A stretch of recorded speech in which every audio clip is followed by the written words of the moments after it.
Okay, this is recording attempt number 2 because somebody forgot to check the little desktop audio unmute icon in OBS. So I had a whole video recorded where you can't hear anything coming from the PC side of things at all. So hopefully it'll be better the second time around. It usually is. So I guess I'll just have to roll with the punches. Welcome back to Sunday Quickie, although it's not actually Sunday today, as per usual. Yeah, that joke's getting a bit tired, isn't it? Regardless, Sunday Quickie is where we find a subject, we have no script, we have minimal production values, and we just roll into it and have a look and just see what it's all about together as friends. Well, hopefully as friends. Are you my friend? That just made things incredibly uncomfortable, didn't it? Let's get into the video. So today's subject is an application, if you want to call it that, called PICO-8. So let's have a look on the desktop. And yes, desktop audio unmuted. So we should be okay. So PICO-8, fantasy console. Play, create, and share tiny games and other cartridges. PICO-8 has thousands of community-made projects and resources. So, a little bit to unpack here, if you hadn't heard of it. I had not heard of it myself until I read an article about it in issue 221 of Retro Gamer magazine, which I am an avid reader of myself. I have been a subscriber for years now. And it seems that they're still doing all the old stuff they used to do. These days, they're also looking at a lot of new developments in the retro gaming scene, I guess you could say. So, they've had an article about, the OSSC and, Retro Tink and, all that sort of fun stuff. And I'm into all of that personally. I love covering that stuff on my channel. So it was good because this launched in 2015, PICO-8, and I'd never heard of it. So big ups to Retro Gamer on writing a multi-page spread on it. So what is a fantasy console? Well, PICO-8 only exists virtually. It is not a physical thing. It's a program you download, and it's basically a 1980s computer. And you can create games and also applications within this framework that is limited to something you might expect from the early 80s. So if we go to the Wikipedia page here, basically the programs are limited to being 128 by 128 pixels with only 16 colors and 4-channel audio. So, I don't know. You got to wonder, first off, what's the point?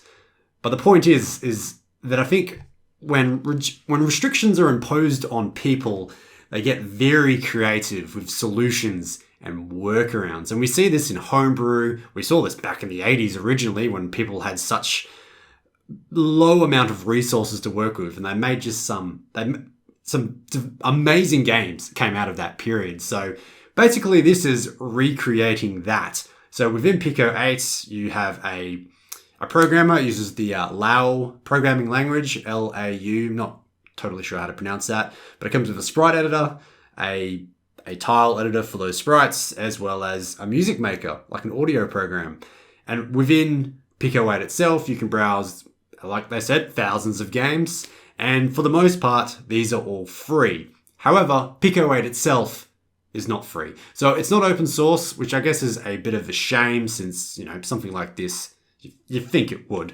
But it's been developed by an Australian man, so I guess I'm obliged to point that out. He goes by the name of Zep, I think it was, Z-E-P. Yeah, Zep. Zep, that's a pretty good nickname, I like that. It's not expensive though. I should just point that out. Stop rambling on, but it's $15 and it runs on Windows, Mac, Linux, Raspberry Pi. When translated into Australian Monopoly money, that comes to about $21. So well and truly have blown out the RGO budget for this week, but that's okay. I think it was worth it. But hey, I've been babbling at a camera for 5 minutes. Let's launch the program. I'm sure you just want to see what it looks like. Put my audio back in. So you load it up and it doesn't really have a GUI interface at all. Not really. It does have it in some respects in other parts of the program, but for the most part, we've basically got a command line. So type in help. It gives you a bunch of commands you can do. So I'll quickly just show you the development portion of it, and then we'll come back to that later on. But you can access that by hitting escape, and here is where you program. Although I do not know how people can read those letters. They're kind of hurting my eyes looking at them, but you can use an external text editor, I believe, you know, something like WordPad or code blocks or whatever. I've go there, we've got little sprites, so we can do a little whoop and give it some eyes. Don't like that. Let's just... Damn, I actually was quite happy with the little thing I drew before. It's gone forever. But let's just call that a little grey steaming turd with eyes, because I am childish. And then once we're in there, we can have all the grey steaming turds with red eyes that we could ever want, as long as it's within 128 by 128 pixels. Isn't that fun?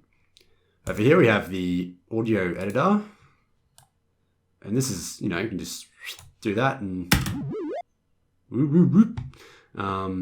so you can use it for making sound effects, but I think you can also create music with it as well. So let's go to that. And ooh, that was a bit garish, wasn't it? There is a more in-depth audio editor here.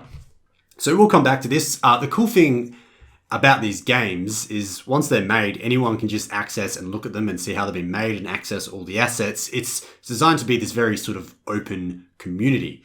So if we just get out of there, we'll go explore, and that takes us to basically the marketplace. So, you know, they show you all the featured games. There's stuff that's, you know, work in progress. Jam, I'm not exactly sure what that means. We've got a randomizer, we can search for stuff obviously. And then there's my favorite. So I'll just show you a few things that I found which I thought were really cool. So we'll start off with something basic. PICO-8, which is a take on WarioWare, sorry. Hot take, I've played the new one, I got it on Switch. Didn't enjoy it very much. It feels like it's trying a little bit too hard. I don't know. Don't know if that's just me. I haven't played it for a couple of weeks. I should give it another go. Anyway, that's completely unrelated to this video.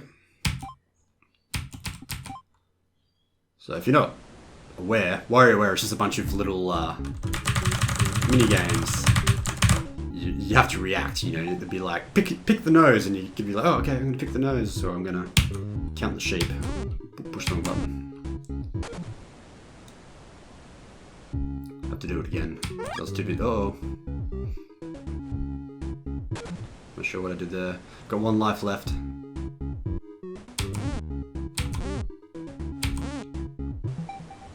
I'm pretty sure the next game is the nose. Oh no. Stupid bird. Once it's brekkie. There we go, now we can pick a nose. Oh yeah. Isn't that the good stuff? So now that I've shown you that. So I should point out that some pretty well-known developers have bought this and have made versions of their own game. So this is PICO-8, obviously based off Superhot. I believe, and correct me if I'm wrong in the comments, which you probably will anyway, I believe this has been made by the original developer, but just for a bit of fun, you know, he wanted to make his game in the PICO-8. And this is sort of just a warm-up. Sort of like the first instance of like 3D graphics, so I wasn't really able to find any sort of conclusive information on like processors, like sort of, you know, what equivalent processor it's running, just information about the sprites and stuff, but I mean, it can be assumed that it's very low. Alright. I'm just going to try and get through these quickly. I don't want the video being too long. Oh, this one's pretty cool. So, Grand Prix. But this is another 3D thing.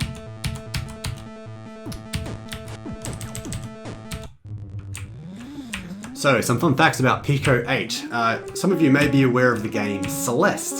So that was actually developed originally in 2018 for a game jam over something like 4 days, and that was made in PICO-8, basically the prototype version of it.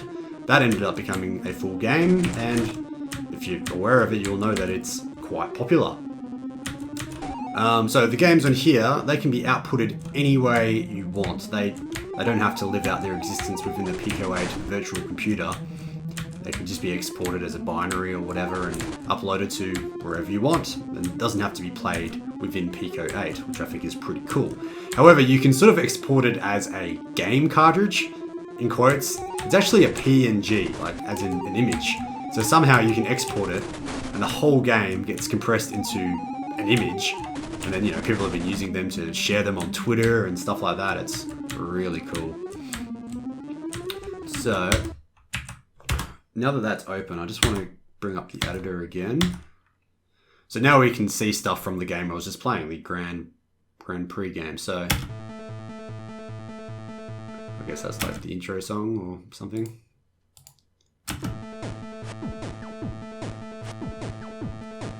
That's pretty sick. So it's like a sound effect that's in there.